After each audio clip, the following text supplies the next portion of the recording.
Hello again, still on the entry and exit strategies when price consolidates in a contracting triangle, and this is a weekly chart, but this time on the US dollar Canadian dollar, and let's make it daily actually, want to look at this price formation here. This looks like a contracting triangle, and as long as we are not breaking some boundaries here, let's take a look and try to analyze it like this. So still a weekly chart, price coming from the upside on this weekly chart, so we might have the possibility of this being a continuation pattern. And if this is the case, what you should do normally, we should try to label it. So this is probably wave A. Let's say wave A of a higher degree.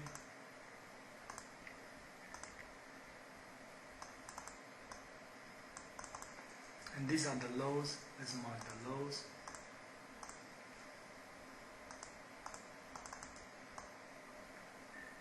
Like this.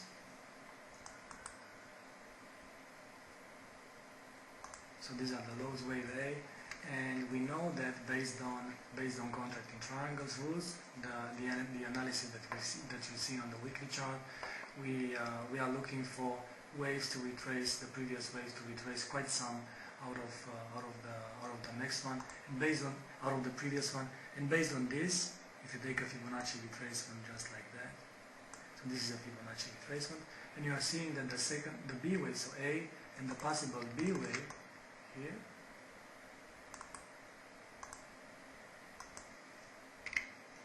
this possible B wave comes in 75% and even 81% retracement out of wave A, and from this moment on we have the possibility of this being a contracting triangle. Now if that is the case, we know that legs of a contracting triangle travels in the form of threes like ABC or even ABCX, ABCX and so on. I'm not going to write them down again here. You should check the contracting triangle on the Great Britain pound US dollar. And let's delete the retracement here and try to see that this is probably a wave A of a lower degree. So A, 10, and black, B,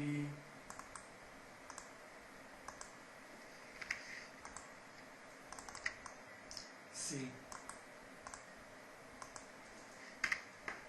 So A, B, C, and this is your first three out of for this contracting triangle, and then probably for the B wave here we have something like A, B, C, this being A, B, and C, and this should be the X wave, and then you will have probably another A, B, C here with the second threes, or even ABCX, ABCX, ABCX, probably let's say more visible on smaller time frames. However, this doesn't look impulsive, and why it doesn't look impulsive? Because price is channeling too well, the corrections are almost the same, so this has all the prerogatives of being another ABC, probably I don't know, A, B, and C. So ABCX, ABC, and then we are looking for the C wave to retrace quite some out of the previous wave, and this should be something like higher than 61.8 or even 75% out of previous wave.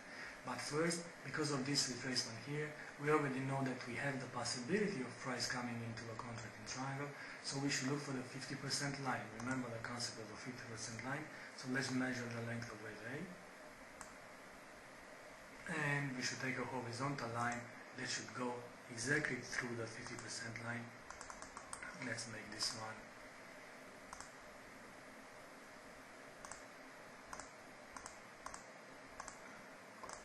like this. Delete the fib, and let's write that this is a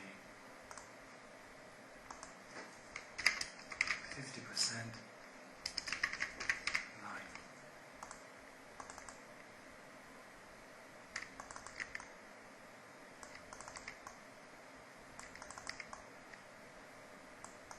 Now once again, remember what this 50% line means. This 50% line is the line, the place, let's say the area from at the contrasting triangle might end. It offers a lot of support and resistance during the consolidation time price spans in this contracting triangle. It might be viewed also as a pivot line, so it depends very much on your interpretation. But as you can see here, also it plays quite an important role. So we have from here an ABC, then in here a double correction ABCX and then an ABC, and we are looking for probably the C wave red to the upside, and we should look at the retracements, and the retracement, as you can see, the retracement for C wave red comes in 61.8, which might be already good for the C wave red, but it might also price travel towards the 75, 81.8 out of wave A, and the high values on wave A are 106.40, let's say 106.57, and 75% should be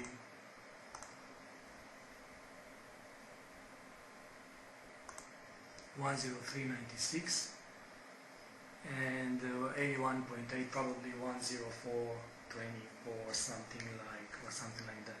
So even if we go higher and break these highs, it is still possible that we are only being in the C wave to the upside, probably not done. This is why I won't take a Fibonacci a trend line like this, because we don't know if this leg of a triangle actually is done. But anyways, we know that we are looking for a C wave, right? And this C wave might be done, so C wave red might be done here, or it might actually be somewhere here. Now, after the C wave red is going to be done, what we should look for a D wave to the downside, and this D wave to the downside should go and retrace more than 61.8 and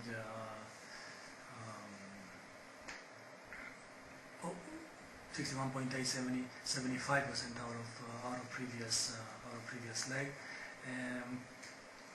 This should be treated. Let's say with respect, with the move to the upside. Keep in mind that ABCs are going to are forming the leg of a triangle, either an ABC or ABCX ABC. So this is all the information that we have based on this contracting triangle. After it is going to be break. From my point of view, this one should break to the downside. So because price coming from the upside like that, probably on a third wave here, consolidating now in an A, B, C, D, E on the fourth wave, and I'm looking for a downside to come. So if price goes to the downside, we should take the measured move. The measured move should be the length of wave A, or the thrust of the triangle, which is 75% out of wave A, and we should place it here to the downside. Now that's pretty much what I wanted to show you on the contracting triangles. These are one of the most beautiful and common structures on any market, and especially on the foreign exchange or currency market. Keep in mind that price consolidates more than 65% of the time, and when price does consolidates, usually it takes the form of a contracting triangle. So if you come to understand this type of contracting triangles, then this type of triangle, then you are, let's say, gaining a competitive advantage in front of the market.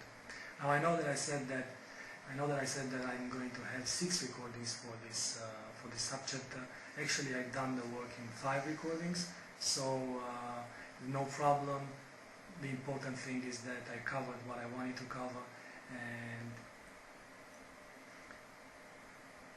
based on that, remember what we learned here: the concept of elongated flat, the 50% line, the thrust of the triangle, the measure move of the triangle, and how you treated contracting triangle, like we treated those 2 contracting triangles on the US dollar, Canadian dollar, and on the Great Britain pound US dollar. This is how you should treat one on any time frame, even if it is a 1-hour chart or a 4-hour chart or a 5-minute chart still. Okay, so time to move to the next chapter, chapter 9, and on the 9th chapter of this journey, the final chapter of the journey, we're going to take a look at some advanced market geometry techniques. It's not going to be something written in the stars regarding the market geometry, but I would have something like 5 or 6 or maybe even 7 different recordings based on different pairs and different time frames, and we'll try to look at previous support and resistance areas and how price reacted around them, and in order to have an educated guess about where it should travel, when it will travel, and how it will do next. So until next time, stay safe from the markets. Bye bye.